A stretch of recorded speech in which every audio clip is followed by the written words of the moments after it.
ఉత్తరప్రదేశ్లో ఒక దారుణమైన ఘటన జరిగింది. స్థానికులందరినీ కూడా ఒక్కసారిగా భయభ్రాంతులకు గురిచేసిన ఘటనది. 2 ఏళ్ల బాలుడు రేబిస్తో మృతి చెందిన వార్త ఆ చుట్టుపక్కలంతా కూడా కలకలం రేపింది. ఎందుకంటే ఆ బాలుడిని ఏ కుక్క కరవలేదు. కానీ రేబిస్ ఎలా వచ్చిందో అర్థం కాక అందరూ తలలు పట్టుకున్నారు.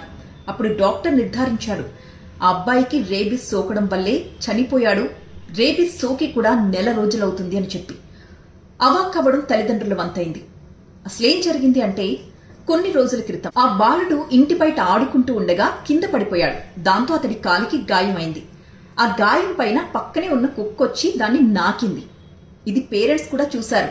కానీ వాళ్లకు తెలీదు, కుక్క నాకినా కూడా రేబిస్ వచ్చే ప్రమాదం ఉంటుంది అని చెప్పి. కానీ ఆ బాలుడి విషయంలో దురదృష్టవశాత్తు ఆ నాకిన కుక్కకి రేబిస్ ఉండడంతో ఈ అబ్బాయికి కూడా రేబిస్ సోకింది. కానీ ఆ లక్షణాలు నెల రోజుల తరువాత బయటపడ్డాయి. నీళ్లు చూస్తే భయపడడం, వింత వింతగా అరవడం, అసాధారణమైన కదలికలు బాలుడిలో. ఇవన్నీ కూడా తల్లిదండ్రుల్ని భయాందోళనకు గురిచేసి వెంటనే హాస్పిటల్కి పరిగెట్టేలా చేశాయి.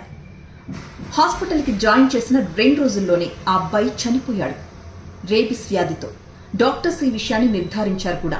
నెల రోజుల ముందే మీరు ఆ బాలుడిని కుక్క నాకింది చూసి వెంటనే హాస్పిటల్కి వచ్చి వ్యాక్సిన్ వేయించుకునుంటే బాలుడు చనిపోయేవాడు కాదు అన్న డాక్టర్ మాటకి గుండె లవిసేలా రోధించారు ఆ తల్లిదండ్రులు.